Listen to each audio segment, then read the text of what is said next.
All right, I want to start this lesson by giving all praises, honor, and glory to Yahweh, Bahashem, Yahweh Shai, Bahashem, Rekah Kodash. Double honors to the elders and the apostles and teachers and wise men of great millstone that I learned this truth from through the spirit and power of Yahweh, Bahashem, Yahweh Shai, through the Rekah Kodash, the Holy Spirit. Salutations to the elect. All right, I want to do a quick lesson going into the curses of Deuteronomy, which you so-called blacks, Hispanics, and Native Americans are under this until even this day, because you refuse to hearken unto the word of the Lord, breaking the covenant, the first covenant that He established with you. Therefore, you're under the curses. All right, so let's start right here in the book of Deuteronomy 28. Salakia, Deuteronomy 28. Let's start at verse.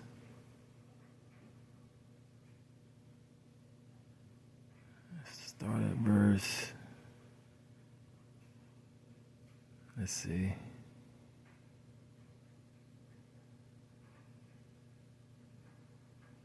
All right, Deuteronomy 28. Let's start at verse 15. It says, "But it shall come to pass, if thou wilt not hearken unto the voice of the Lord thy God, to observe and to do all His commandments and His statutes, which I command thee this day, that all these curses shall come upon ye and overtake you." It says, "Cursed shall thou be in the city, and cursed shall thou be in the field." You see? So the Lord put the curses on Israel because they disobeyed His word and didn't keep His statutes and commandments. So these so-called blacks, Hispanics, and Native Americans, you're cursed in the city and you're cursed in the field, which the city is this great city that we're in, America. And you're cursed in the field, which is the field, which is the world. You see, in the rest of the world, the field is the world. So you're cursed in America and you're cursed throughout the world. And let's skip down to verse 20. Let's skip down to 28 to give you some of those curses that's going to be on our people for a sign and for a wonder. It says, "The Lord shall smite thee with madness, blindness, and astonishment of heart. And thou shalt grope at noonday as the blind gropeth in darkness," which is confusion in a confused state. "And thou shalt not prosper in thy ways, and thou shalt only be oppressed and spoiled evermore, and no man shall save thee." You see, which the people that refuse to turn back to the Lord, the curses are really, really, afflicting them. And let's give you an example of a person being smitten with madness, blindness, and astonishment of heart, which that word madness goes into craziness. So let's give you an example of that. Let's play this video. Salakia.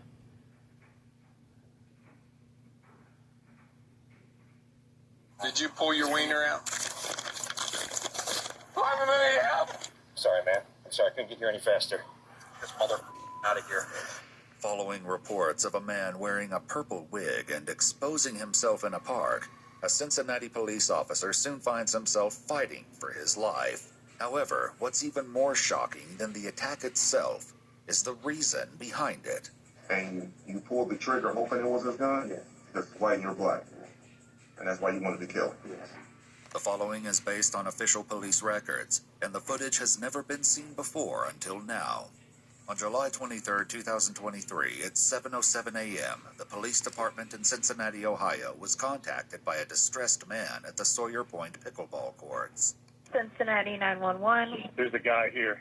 I don't know what his deal is. He's got a purple wig on, a red Hollister hoodie. He's following me. He's standing and staring at me. I think he's trying to pull out his... And we keep trying to leave, and he keeps trying to chase us. Cops are coming, dude. Get back.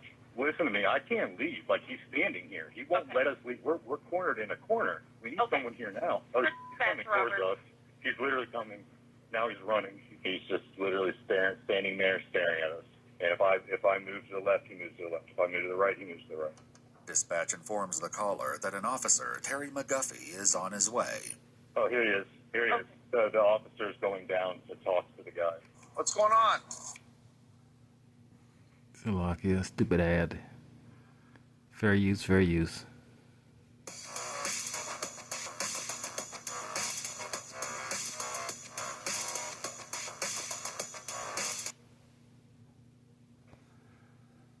Sherlock, yeah.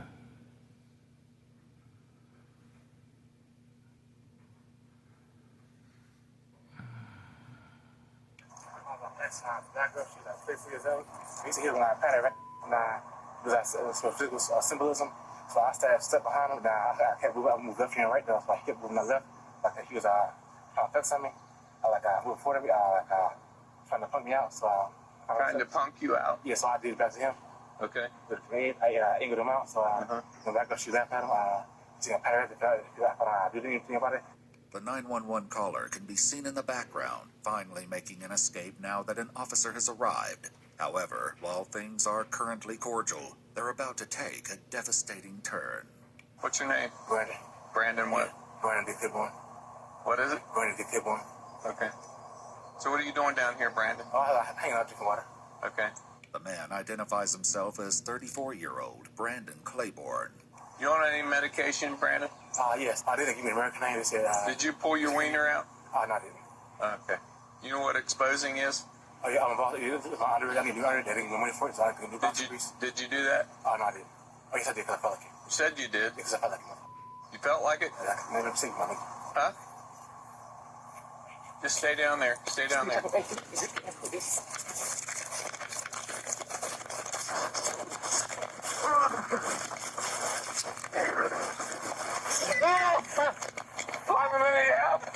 Though Officer McGuffey doesn't know it, his desperate plea for help goes unheard as he's unable to reach his radio.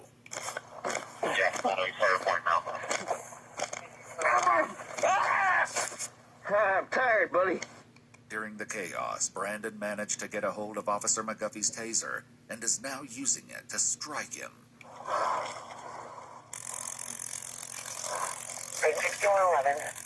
I need help. Following this second cry for aid, help arrives in the form of Officer Hageman.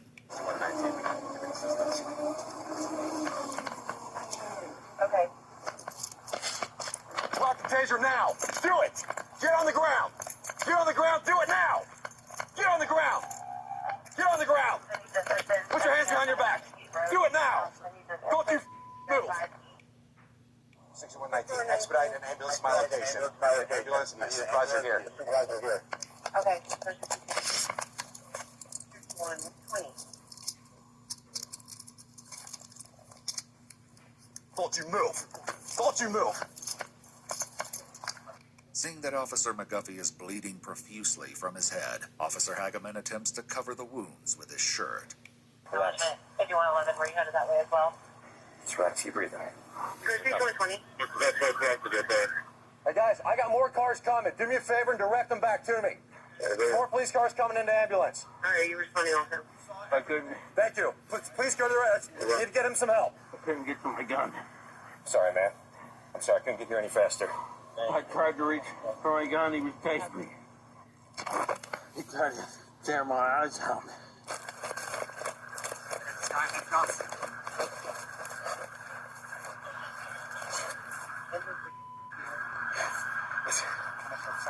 You stay there. Kept hitting me in the back of the head with something. I think it was your baton, buddy. What did he hit him with? Gave me numerous times. Face him numerous times. He tried to get away from me. I couldn't. My tongue was all swollen. Though Officer McGuffey is conscious and responding, his injuries don't look good. He's still bleeding from wounds to the back of his head, and both of his eyes are swollen shut. This guy assaulted the hell out of him. He hit him with a... Where's that stick at? You want to pick him up and throw him in one of the 33 or 44. No. We just need that ambulance. Get this mother out of here. Get up. While Brandon is once again searched, paramedics have finally arrived at the scene. What? Get in the car. Breathe. That's magic. Good. Okay, it's on here. Remove it. Well, let's see what we got. Let's take a look. All right. So swivel a little bit. It's going to deformity. He just kept hitting me. Okay. conscious? You know who you are, where you are, and all that kind of stuff, right? Yes, sir. Okay, good. He's been talking to me the whole time. All right, good. All right. Grab the middle. Get out of the way. Gun, baton, flashlight. This is the guy from last night. Yes. Yes, it is. The purple hair they were talking about. Yes. He gets to his gun at a time. He said he was on top of him. He said the guy started hitting him in the head, tried to gouge his eyes. See, this is an example of a person smitten with madness and blindness and astonishment of heart.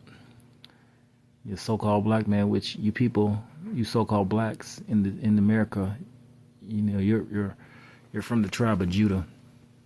You know, some of you, not all, but some of you so-called blacks, you're from the tribe of Judah, and you're under the curses. That's why some of you act like this, and even worse. You see. Tased him several times and was hit with his baton.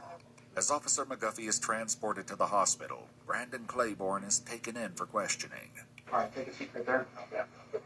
Take a seat in the chair. It's here that Brandon will reveal the motivations behind the callous attack, but not before officers realize that understanding Brandon will prove to be a challenge in itself. You alright? That would have beat it I there. guess. You guess? Okay. Have you ever been here? I'm glad I am conscious, nigga. See, Judge was coming. What? Listen, she does. Yeah, he's bugged out. He's smitten with craziness. So like his stupid ass. We're currently attending NLC Idaho campus. I actually was doing gas pipe.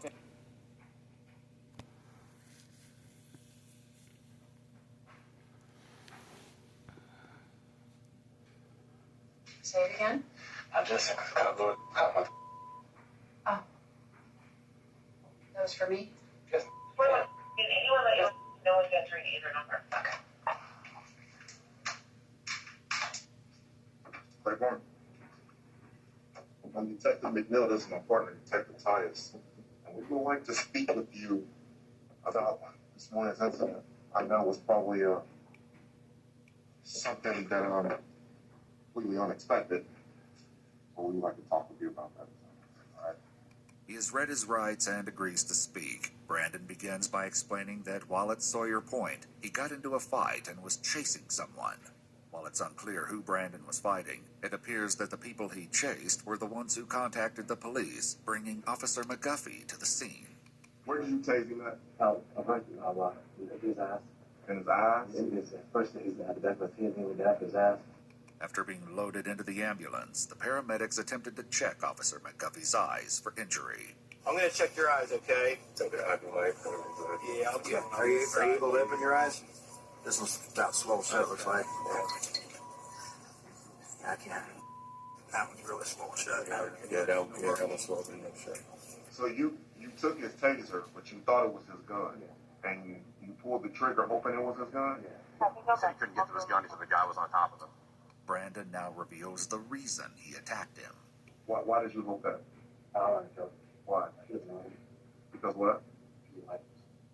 Because he's white and what else? He's a man. When he's got a gun, he's out.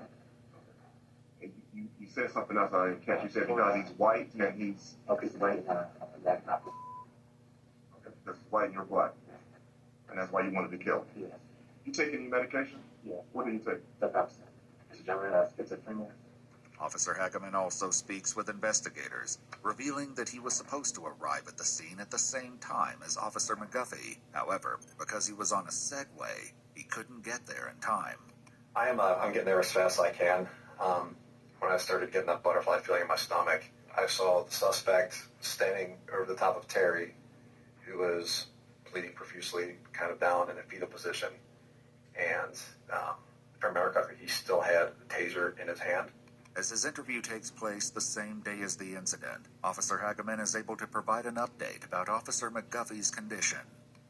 Terry's he's doing all right. Out of everything, as badly as he was beaten, he only ended up having a broken nose, which is good. I mean, the guy tried gouging his eye out.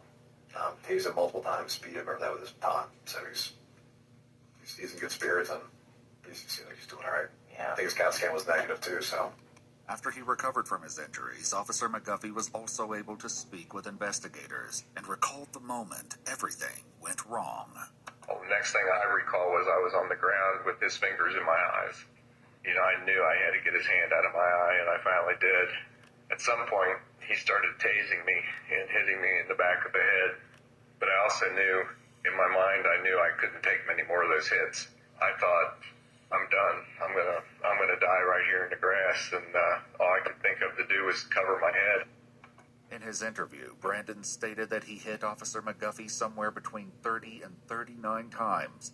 While he ultimately recovered, Officer McGuffey discusses the extent of his injuries. The injuries, I know you said injuries to your eye and broken nose. Broken nose. I had staples in the back of my head. How many staples did you get? 3 different places. I think there was a total of 10. What do you think should happen to you? Go to my dad's house. My dad prison. You should think you should go to your dad's house. My dad. Yeah, you think you should go to your dad's house, and you think you were right in that. Despite his insistence that being sent to his dad's house was an appropriate punishment for his actions, Brandon Claiborne was indicted for 2 counts of aggravated robbery, 1 count of attempted murder, and 2 counts of felonious assault. He was found guilty and sentenced to 22 to 27.5 years in prison and was classified as a violent offender. He has appealed his sentence. If you'd like to see select... Yep, he's smitten with craziness. All right, I'll end the lesson here. All praises to Yahweh, B'Hashem Yahushua, B'Hashem Rakakwadash. Shalom.